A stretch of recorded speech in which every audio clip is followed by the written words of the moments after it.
Hello प्यारे बच्चे, मैं दीपक कुमार और आप लोग सभी को आपके खूबसूरत से चैनल ग्रो विथ दीप में स्वागत है। मैं इंग्लिश मीडियम वाले छात्रों के लिए क्लास 12 के फिजिक्स का एक नया सीरीज लेकर आया हूँ। उसमें सारे ऑब्जेक्टिव प्रश्न होंगे, लगभग 15 क्वेश्चंस होंगे जिसका मैं यहाँ डिटेल्स डिस्कशन दूंगा। इससे पहले हिंदी मीडियम के बच्चों के लिए मैंने डिटेल्स डिस्कशन के साथ ऑब्जेक्टिव वीडियो का सीरीज प्लेलिस्ट में डाल चुका हूँ। आप जाएं और देखें और वीडियो को ज़्यादा से ज़्यादा शेयर करें ताकि वो उन ज़रूरतमंद अधिक से अधिक बच्चों तक पहुँच सके। तो आइए कुछ महत्वपूर्ण क्वेश्चंस हैं, कुछ इंपॉर्टेंट क्वेश्चंस हैं जिसको मैं डिस्कस करता हूँ। क्लास 12 के फिजिक्स के फर्स्ट चैप्टर का इलेक्ट्रिक चार्ज एंड फील्ड का ये क्वेश्चंस हैं। आइए देखता हूँ।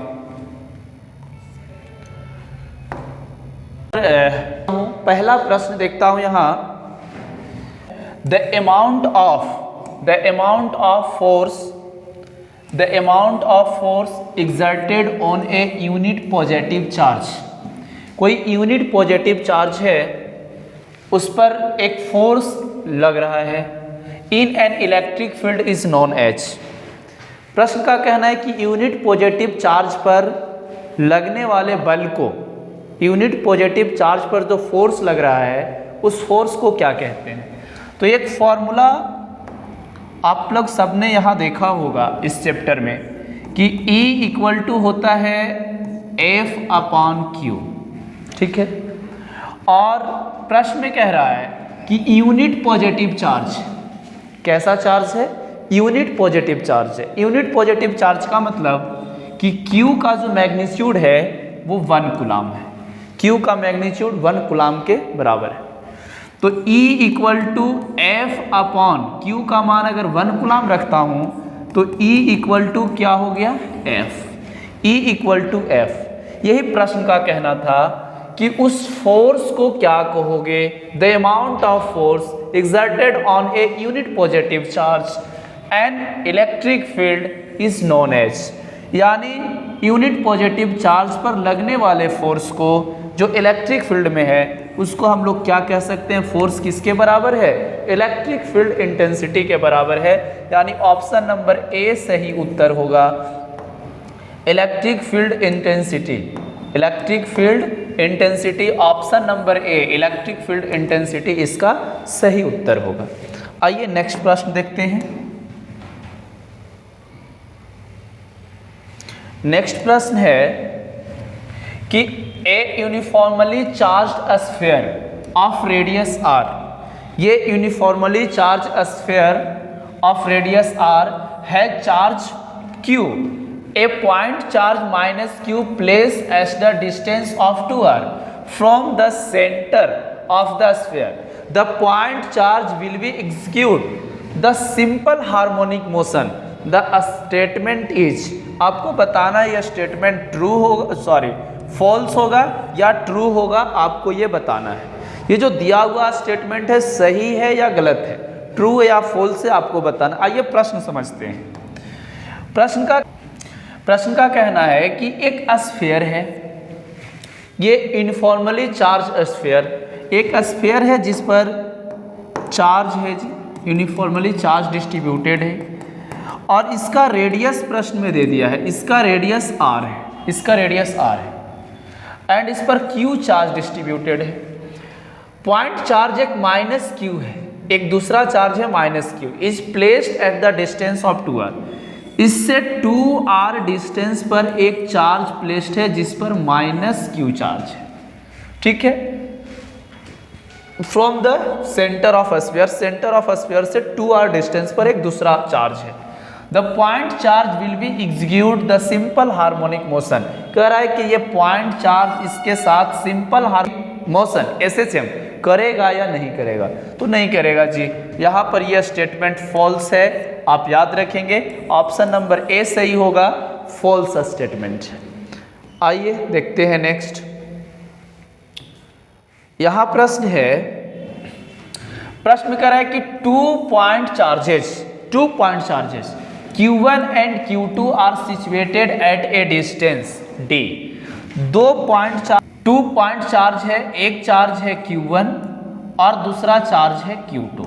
2 पॉइंट चार्ज है, correct. 2 point charges Q1 and Q2 are situated at distance D।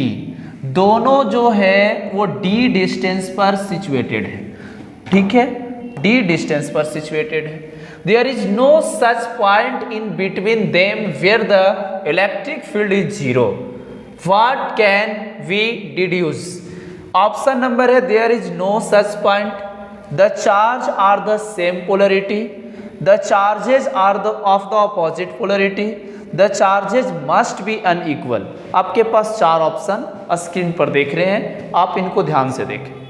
आइए प्रश्न समझते हैं। 2 पॉइंट चार्ज है जो D डिस्टेंस पर सिचुएटेड है, correct. There is no such point in between them where the electric field is zero. हमको कि अगर कहीं भी इलेक्ट्रिक फील्ड का मान यदि जीरो करना है, नेट इलेक्ट्रिक फील्ड के किसी पॉइंट पर जीरो करना है, तो हमें एक अगर इलेक्ट्रिक फील्ड का डायरेक्शन यदि इधर है तो दूसरे के कारण इलेक्ट्रिक फील्ड का डायरेक्शन ऑपोजिट डायरेक्शन में होना चाहिए। अगर एक इलेक्ट्रिक फील्ड का डायरेक्शन इस डायरेक्शन में है तो दूसरे का इस डायरेक्शन में है, तो नेट इलेक्ट्रिक फील्ड जीरो हो जाएगा। और ये कब पॉसिबल है? जब ऑपोजिट पोलरिटी के चार्ज होंगे। जैसे एक ऑप्शन नंबर सही उत्तर होगा, सी नंबर सही उत्तर होगा, the charge are opposite polarity. The charge are opposite polarity, यानी जो चार्जेज होंगे वो ऑपोजिट पोलरिटी के होंगे। ऑप्शन नंबर सी इसका सही उत्तर होगा। आइए नेक्स्ट समझते हैं। अगला प्रश्न है यहां कि the direction of electric field created by A negative charge. The direction of electric field created by A negative charge is. जैसे प्रश्न का कहना है कि अगर यहाँ नेगेटिव चार्ज है, तो अभी अभी मैंने आपको बताया कि अगर नेगेटिव चार्ज है तो नेगेटिव चार्ज के कारण जो डायरेक्शन होता है वो टुवार्ड्स द पॉइंट यानी टुवार्ड्स द चार्ज होता है, चार्ज की ओर होता है। और पॉजिटिव चार्ज अगर कहीं है तो इसके कारण अवे फ्रॉम द चार्ज होगा, अवे फ्रॉम द चार्ज होगा इलेक्ट्रिक फील्ड का डायरेक्शन। तो माइनस क्यू के कारण चार्ज की तरफ होता है, कौन सा ऑप्शन हो जाएगा? डायरेक्टेड आउटवर्ड्स, ये गलत ऑप्शन है। डायरेक्टेड टुवर्ड्स द चार्ज, दूसरा है मे बी आउटवर्ड और outwards the charge circular in shape, ये दोनों ऑप्शन गलत है। ऑप्शन नंबर बी सही उत्तर होगा। ऑप्शन नंबर बी कहने का मतलब डायरेक्टेड टुवर्ड्स द चार्ज, यानी जिधर माइनस क्यू के कारण चार्ज की ही ओर उसकी डायरेक्शन होती है, किसकी? इलेक्ट्रिक फील्ड की। तो इसका ऑप्शन नंबर बी सही उत्तर होगा, याद रखेंगे। आइए समझते हैं नेक्स्ट। नेक्स्ट है कि the electric field due to a uniformly charged hollow sphere. एक हॉलो स्फीयर है जो चार्ज्ड है, यूनिफॉर्मली चार्ज्ड है, एक hollow sphere at a distance of R where R is the greater than radius of the sphere. मान लीजिए कि अगर स्फीयर का रेडियस आर है तो एक पॉइंट है आर डिस्टेंस पर जो ग्रेटर रेडियस ऑफ स्फीयर से बड़ा है, ठीक है, इज। कह रहे अब इस बिंदु पर मैं अगर आपसे मैं पूछूं कि इलेक्ट्रिक फील्ड का मान क्या होगा इस चार्ज स्फीयर के कारण, तो आपने पढ़ा है स्फीयर के कारण due to sphere electric field का मान आपने पढ़ा है 1/4 pi epsilon naught Q upon R square, Q upon R square. यानी इलेक्ट्रिक फील्ड जो होता है, इलेक्ट्रिक फील्ड जो होता है वो डायरेक्टली प्रोपोर्शनल होता है 1/r स्क्वायर का। ऑप्शन नंबर ये किस में सही है? इन्वर्सली प्रोपोर्शनल होगा R स्क्वायर का। तो प्रश्न में कह रहा है कि inversely proportional to R square, option number D इसका सही उत्तर है। आप देखेंगे कि किसी भी गोले के कारण, किसी भी स्फीयर के कारण, किसी भी बिंदु पर जो उसके सरफेस से बाहर है, उसके सरफेस से बाहर किसी भी पॉइंट पर due to sphere electric field का जो मान होगा वो इन्वर्सली प्रोपोर्शनल होता है किसका, आर स्क्वायर का। आपने यहाँ फॉर्मूला देखा 1/4 pi epsilon naught Q upon R square के इन्वर्सली प्रोपोर्शनल होता है। ऑप्शन नंबर डी इसका सही उत्तर होगा। आइए आगे समझते हैं। अगला प्रश्न है कि electric field inside a hollow conducting sphere. क्या है प्रश्न में? प्रश्न आपका है कि electric field inside a hollow conducting sphere. याद रखिएगा, बहुत अच्छा प्रश्न है, बहुत बार ऑब्जेक्टिव ये पूछा जा चुका है कि अगर ये चार्ज्ड हॉलो स्फीयर है तो इसके इनसाइड इलेक्ट्रिक फील्ड का मान क्या होगा, इसके अंदर में ई का मान क्या होगा। तो गॉस प्रमेय आपको याद होगा, गॉस प्रमेय में कहा गया है, गॉस थ्योरम जो है उसमें बताया गया है कि अगर इनसाइड, अगर किसी भी कंडक्टिंग स्फीयर के इनसाइड अगर चार्ज एब्सेंट है तो वहाँ पर इलेक्ट्रिक फील्ड का मान 0 होता है, यानी अंदर में इलेक्ट्रिक फील्ड का मान 0 हो जाएगा। ऑप्शन नंबर सी सही उत्तर होगा, कि इसका ऑप्शन सी सही उत्तर होगा, 0 आंसर होगा। किसी भी कंडक्टिंग हॉलो स्फीयर के इनसाइड उसके अंदर इलेक्ट्रिक फील्ड का मान 0 होता है। आइए आगे देखते हैं। नेक्स्ट प्रश्न है, कह रहा है कि an electron of mass m is keeped in A vertical electric field. प्रश्न का कहना है कि an electron of mass m is keeped in A vertical electric field of magnitude E. What must be the value of E so that the electron does not fall due to gravity? बहुत अच्छा प्रश्न है, आप इसको try करें। देखिए, कह रहा है कि एक इलेक्ट्रॉन है जिसका मास m है और वो रखा हुआ है वर्टिकल इलेक्ट्रिक फील्ड में जिसका मैग्नीट्यूड E है, इलेक्ट्रिक फील्ड का मैग्नीट्यूड E है। What must be the value of E? E का वैल्यू क्या होना चाहिए जिसके लिए इलेक्ट्रॉन ग्रेविटी के कारण गिर नहीं पाए। तो एक चीज याद रखिएगा, इलेक्ट्रॉन के कारण ग्रेविटी जो होता है, ग्रेविटी का जो फोर्स है, gravitational force due to earth जो लगता है वो हमेशा डाउनवर्ड लगेगा इलेक्ट्रॉन पर। इलेक्ट्रॉन का मास m है, प्रश्न में कह दिया है इलेक्ट्रॉन का मास m है, तो उसका जो ड्यू टू ग्रेविटी फोर्स लगेगा वो mg होगा, और इलेक्ट्रिक फील्ड के कारण वर्टिकल फोर्स लगेगा। आप पढ़े हैं कि E इक्वल टू होता है F अपॉन Q, तो F का जो मान होगा वो EQ होगा। इलेक्ट्रॉन के केस में यहाँ पर इलेक्ट्रॉन के केस में यहाँ पर हो जाएगा F equal to E into E, electron का यहाँ चार्ज आ जाएगा, तो ऊपर में फोर्स लगेगा E इंटू E। प्रश्न में कह दिया है कि electron does not fall due to gravity, gravity के कारण इलेक्ट्रॉन नीचे न गिर पा रहा है। इसका मतलब है कि ये दोनों जो फोर्स है वो बैलेंस्ड है। आप कह सकते हैं कि E into E equal to mg। क्यों ऐसा कह सकते हैं? क्योंकि इलेक्ट्रॉन इक्विलिब्रियम स्टेट में है प्रश्न के अनुसार, और दोनों फोर्स क्या है, बैलेंस है। तो E का मान कितना हो जाएगा, E equal to mg upon E। Option number ये जो जिसमें होगा वो सही होगा, mg upon E। Option number C सही उत्तर होगा, mg upon C, mg m into g upon E। Option number E सही उत्तर होगा। चलिए, बहुत अच्छा प्रश्न था जिसको मैंने यहाँ डिस्कशन दिया। आप इसको एक बार और ट्राई कीजिएगा, समझने का प्रयास कीजिएगा। वीडियो को स्लो करके, फास्ट करके जैसे देख सकते हैं आप समझ सकते हैं चीज़ों को। आइए नेक्स्ट देखिए, यहाँ अगला प्रश्न है कि 2 point charges of the same polarities, 2 point charge same polarities के हैं, same polarities are hung with the help of 2 threads. 2 thread से, थ्रेड्स का जैसे सेम पोलरिटी का है,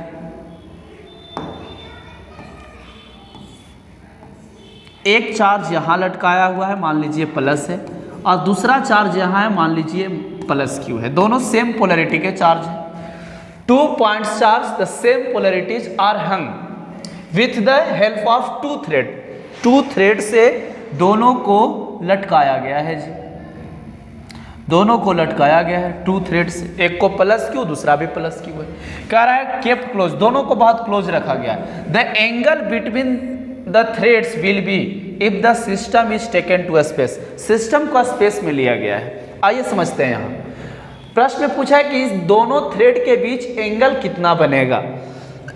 एक चीज देखें, अगर इस थ्रेड से इस चार्ज को लटकाया गया है बांधकर, इस थ्रेड से इस चार्ज को बांधकर लटकाया गया है, दोनों सेम पोलैरिटी के चार्ज है, दोनों या तो प्लस हो सकता है या माइनस हो सकता है, तो दोनों पॉजिटिव चार्ज है। अब पॉजिटिव चार्ज दोनों सेम पोलैरिटी के चार्ज होते हैं तो रिपल्सन होता है चार्ज के बीच, तो इन दोनों के बीच रिपल्सन होगा। रिपल्सन होने के कारण ये जो थ्रेड है इसके बीच कुछ न कुछ एंगल बनेगा जी, कुछ न कुछ एंगल आएगा।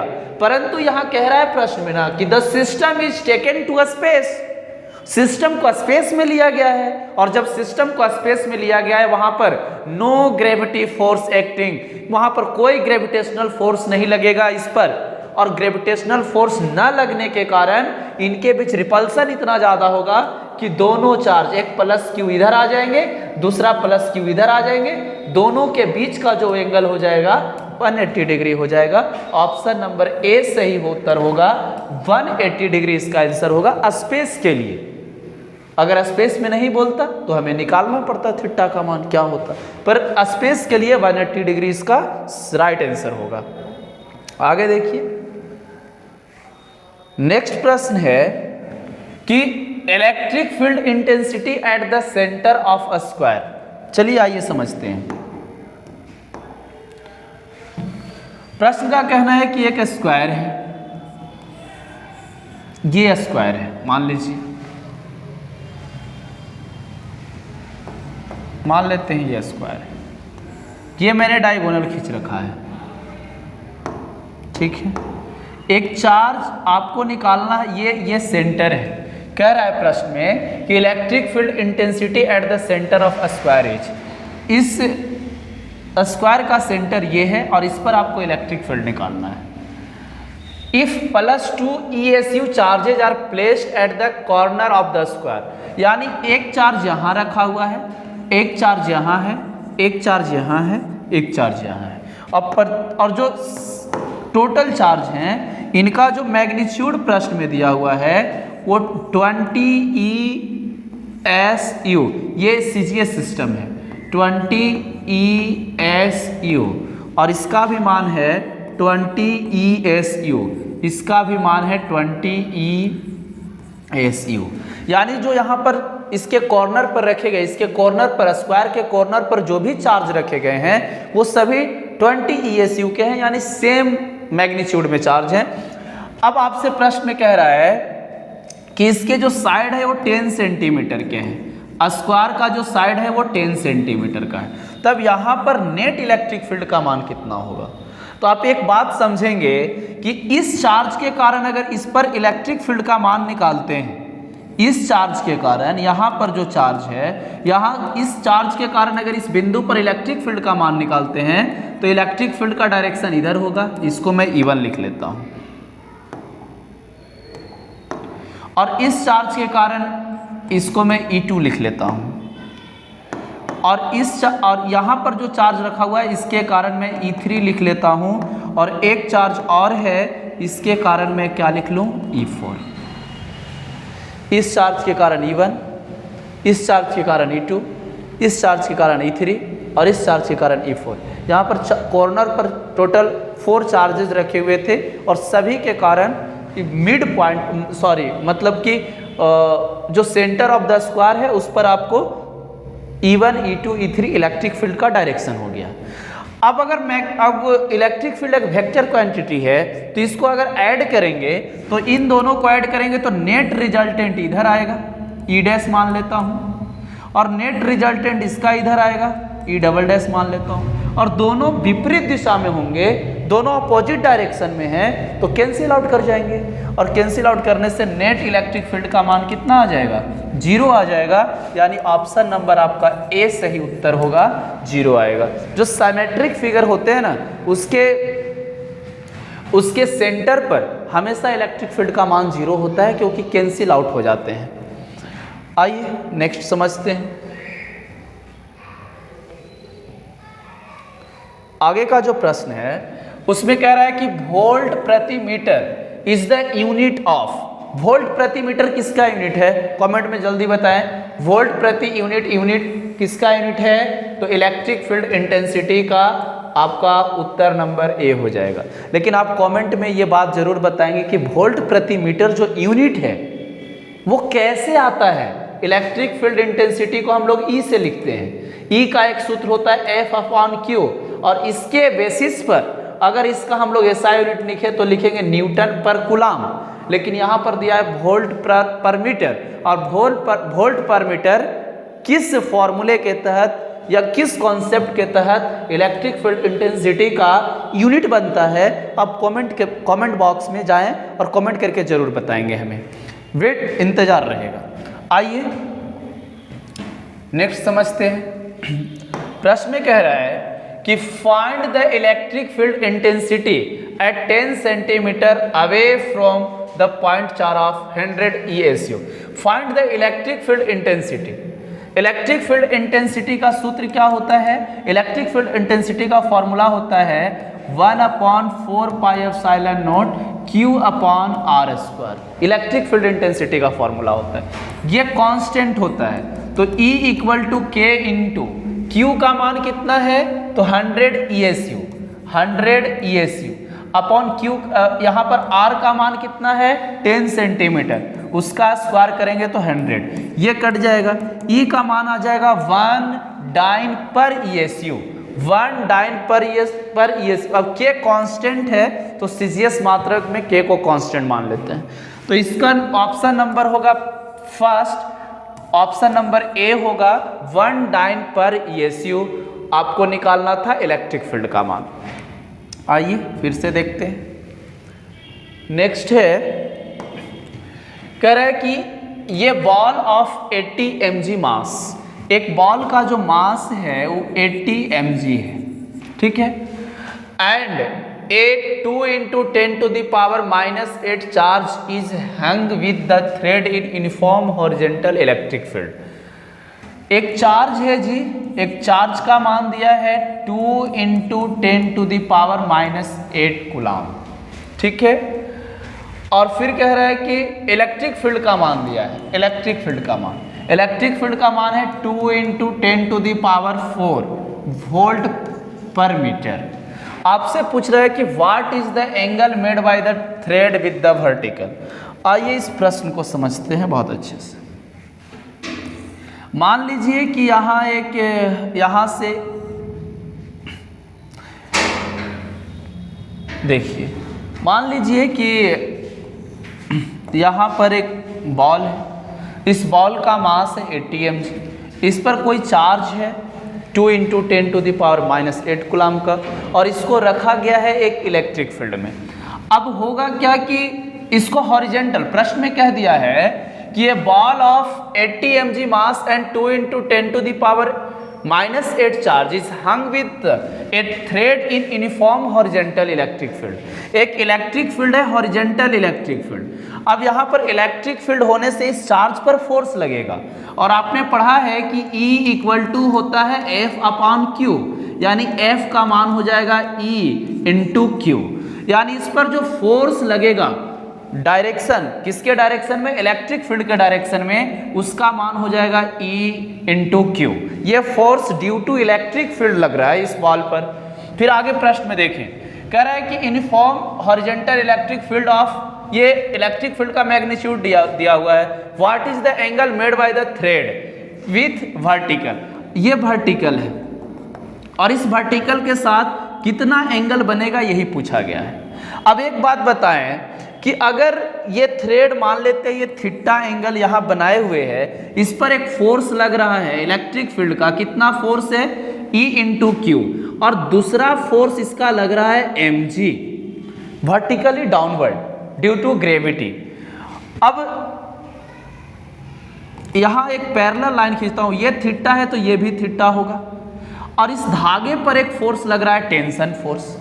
अब टेंशन फोर्स ये जो है किसी एंगल पर लग रहा है। अब ये इसका कंपोनेंट तोड़ते हैं तो इधर लिखेंगे T cos थीटा, और इसके वर्टिकल एक अगर कंपोनेंट तोड़ूंगा तो लिखूंगा T sin theta, T sin theta. अब देखिए ये दोनों इक्वल फोर्सेस हो जाएंगे, यानी T टी साइन थीटा बराबर आपको हो जाएगा ई इंटू क्यू, और टी कॉस थीटा बराबर मिलेगा एम जी। ये इसके बराबर है, ऑपोजिट डायरेक्शन में है, तो ये फोर्स इस फोर्स के बराबर होगा, और ई क्यू बराबर होगा टी साइन थीटा के बराबर होगा। अब अगर दोनों को भाग देते हैं तो T sine theta upon T cos theta equal to होगा E Q upon M G. यहाँ कैंसिल आउट हो जाएगा, टी से टी कैंसिल आउट हो जाएगा, sine by cos tan theta आएगा, टेन थीटा बराबर हो जाएगा ई क्यू अपॉन एम जी।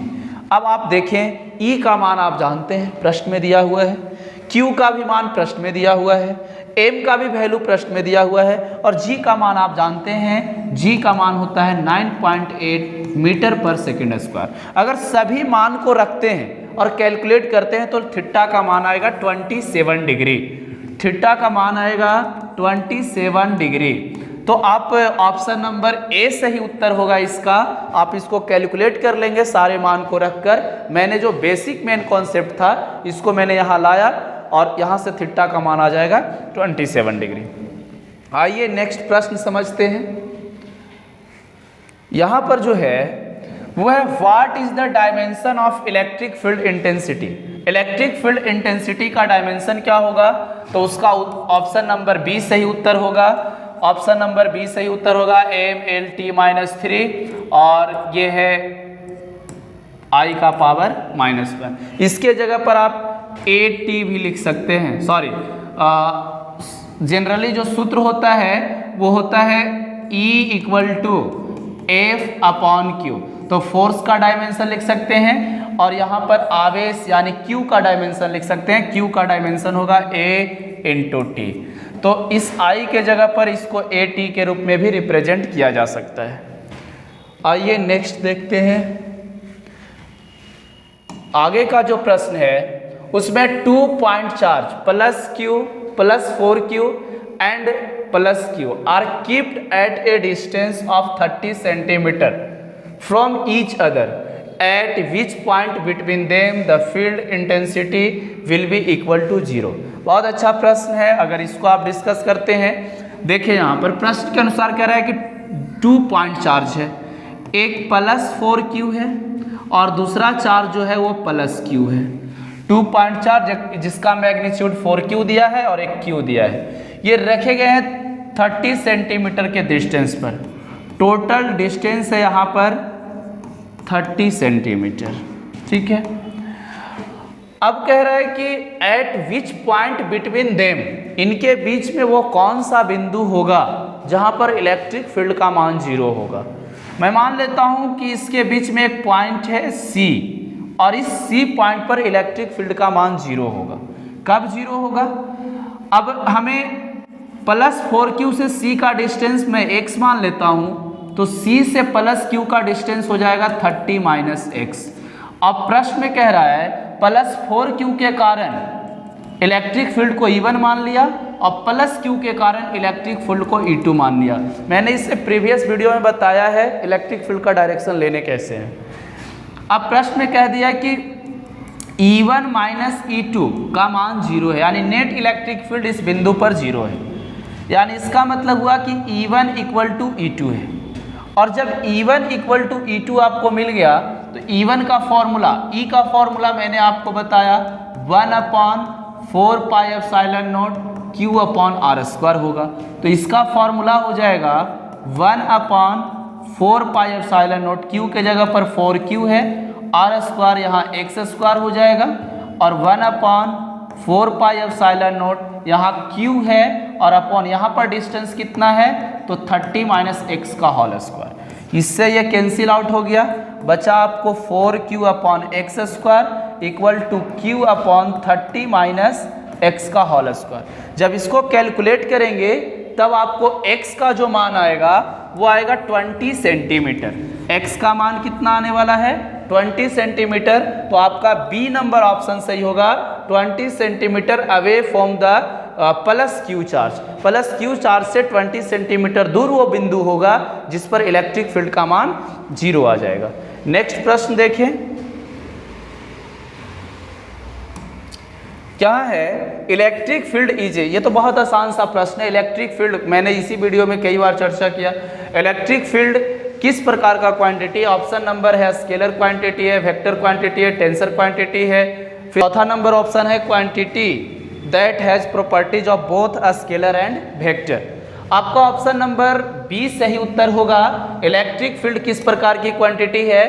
तो इलेक्ट्रिक फील्ड आपको वेक्टर क्वांटिटी है, जिसको हमने कई बार बताया कि वेक्टर एडिशन रूल के तहत किसी बिंदु पर इलेक्ट्रिक फील्ड का मान 0 हो सकता है, या किसी भी इलेक्ट्रिक फील्ड को वेक्टर एडिशन के तहत हम लोग उसको जोड़ सकते हैं या घटा सकते हैं। तो मेरे पास ये कुछ प्रश्नों के सीरीज थे, और इसी प्रकार से मैं हर एक चैप्टर का 15-20 प्रश्न का इस प्रकार से सेट लाऊंगा और डिस्कस करूंगा आपके साथ। ये मात्र बस ऑब्जेक्टिव टाइप क्वेश्चंस यहाँ देखने में लग रहे हैं, परंतु मैं जो डिस्कस देता हूँ इससे कई सब्जेक्टिव प्रश्न भी सॉल्व किए जा सकते हैं। इसमें 3-4 ऐसे प्रश्न थे जो लॉन्ग फॉर्म में पूछा जाता है, जिसको मैंने यहाँ डिस्कस किया, और वो आप कैलकुलेट कर लेंगे जिसको मैंने यहाँ पर डिस्कस करके फॉर्मूला दिया। बाकी चीज़ें अगले वीडियो में। तब तक के लिए धन्यवाद।